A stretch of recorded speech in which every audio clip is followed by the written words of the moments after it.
As for friends, you have had no friends. When they discovered you, they began to prey on you. Now let's look at our relationship with Western Asia, mistakenly called the Middle East. For 3,000 years, our greatest enemies came from Western Asia. They were trying to avenge the fact that they were once African colonies. You read a book called When Egypt Ruled the East, and you get some of the basic information on this. Now, the first visitors to Africa came in the 1700s BC. These were the people who would later be called Hebrews. Now, black people are ticklish on this because black people think that everything in the Bible is true. I question the intelligence of anyone who thinks everything in the Bible is true or supposed to be true.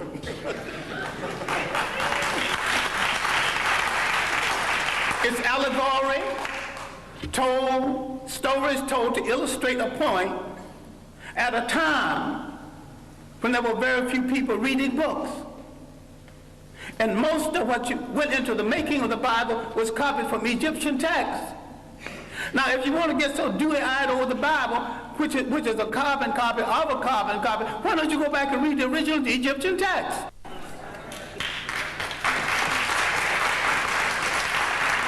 Then you see where all these stories started from. You see where the story of the Exodus started from. Now, you get so dewy-eyed, you actually think there was an Exodus. These people walked into Africa. Why couldn't they walk out? Why did they have to go by sea? Why did they see at the park? If you read Egyptian literature, you will discover that the whole story of somebody parting the sea started with about 3,000 years before the Hebrew entrance. I should not use the word Hebrew entrance, but the entrance from Western Asia. Now let's get one thing straight, because black people are confused about all religions. Now, I'm not against any religion. I'm a very spiritual human being. I just don't need a preacher to preach no 10 Commandments to me when he's a backslider going with some other man's wife. I'm intelligent enough to pick from the 10th Commandment, not commandments anyway, but they were omissions of purity at the great school at Luxor, the great African training school. All right, now, let's get into this Western Asia. I'm saying that the people who came from Western Asia escaping famine did not have any Hebrew faith when they came into Africa. And there's no record of a Hebrew faith before there. Why is it that when they left Africa in the so-called Exodus, they had all three? African culture, an African religion, and an African language. Now look at the origin of the so-called people you now refer to as Jews. And you're mistaken using that reference because the word Jew is of European origin. And the people in Europe who call themselves by their name have no relationship to the biblical people of the Hebrew faith. And I'm saying that the people we now call Jews entered world history with their visit to Africa. And when Africa was invaded, 1675 BC, instead of joining the Africans who had been their beneficiary and saved them from starvation, they joined the enemies of Africa. No one has ever returned any favors to us. As a people, we have always been hospitable to strangers, mostly the wrong strangers. And what we have to understand now, in the period of superior brainwashing, is there is no European answer for African problems. Either Africans find a solution to African problems, or there is no solution, and if you don't find a solution soon, you go back into slavery.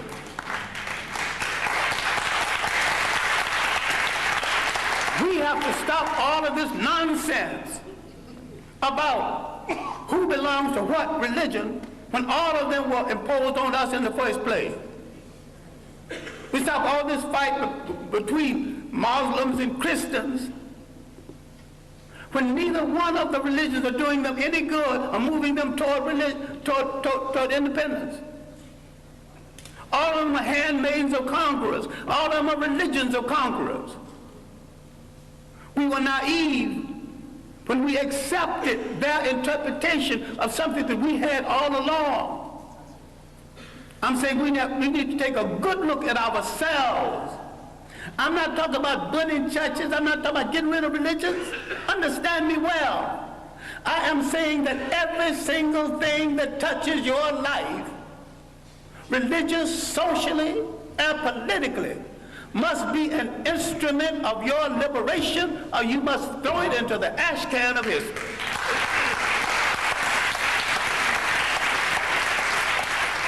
Develop a liberation Islam. Yes. And if you develop a liberation Islam, you have to turn on the supreme slave traders who were in the slave trade 1,000 years before the Europeans, the Arabs. Yes. And most brothers who think they're Muslims are merely Arabists. Forerunners, vanguards of Arab propaganda. The Arabs are not above joining the Jews against black people. In America, they're already doing it in Detroit. In America, they're already doing it in real estate.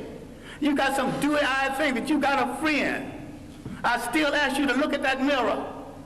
And if nothing staring back at you is friendly, then you've got no friend. But this is why you start friends. All right. I'm saying something which you need to reconsider. I'm saying that everything that came into Africa, every people that came into Africa, did not come to do Africa any good. Everyone and every religion and every people who came into Africa declared war on African cultures.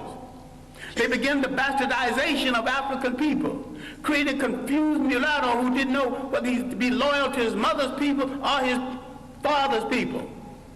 That confusion is still here. The fascination for the color of the conqueror and the fascination to go to bed with the conqueror. Now that's raw and mean, but it's true. Now, some time ago, a North African leader, Gaddafi, was sending some Libyans to study in Europe. And he told them what any good nationalist would tell students going to study: I'm not sending you to Europe to find a wife. I'm sending you to Europe to gain the technology to come back and make Libya a strong nation, a strong Islamic nation, and a strong Arab nation.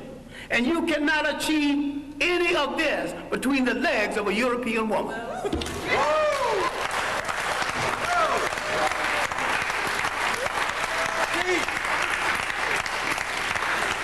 When is somebody going to get strong enough to tell Africans going to school, you're going to come back home and pair up with a sister, but if you want to pair up over there, stay over there.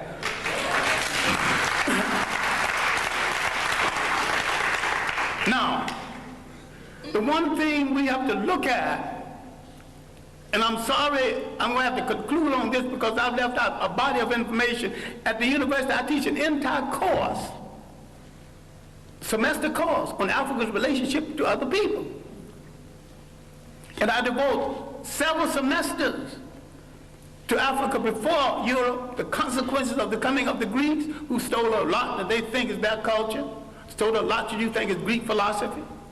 We've been the victims of propaganda. And yet, if you read the Journal of African Civilization, other works, we have lived in Europe, we've lived in Asia, we've lived in the Americas. The African people have already proved that they can get along with different people, amalgamate their culture with different people without one hint of a war between us. People who come into Africa immediately declare war on African culture, standards of beauty, standards of conduct, and change the African concept of theirs so they can rule through him. This was true of the Greeks, who began the bastardization, again, the European bastardization of Africa. The Western Asians had begun it 3,000 years before that.